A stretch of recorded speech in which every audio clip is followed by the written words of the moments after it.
Fa anys que els veïns de la Vall d'Hebron reclamen l'àrea verda, però la reivindicació es va intensificar quan es va instaurar en altres barris de l'entorn més propers a l'Hospital Vall d'Hebron com Montbau o Sant Genís. El flux de vehicles que buscaven aparcament per aquesta zona, que és una zona que té molts equipaments i que hi ha molta gent que necessita venir amb el cotxe i necessita aparcar, clar, van ser derivats aquí al barri. També està tocada la Ronda de Dalt i, segons expliquen els veïns, moltes persones deixen aquí el cotxe per després desplaçar-se en metro fins al centre de la ciutat.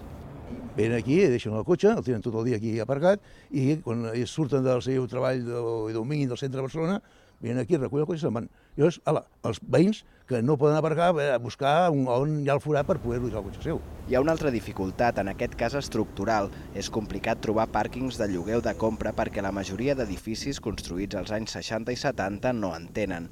Per això reclamen a l'Ajuntament que faci un estudi per implementar l'àrea verda d'aparcament al barri de la Vall d'Hebron aquest mandat municipal. També demanen participar en el procés, ja que volen assegurar que s'instal·la als carrers principals i als espais més propers als habitatges. Si resulta que Montbau té zona verda,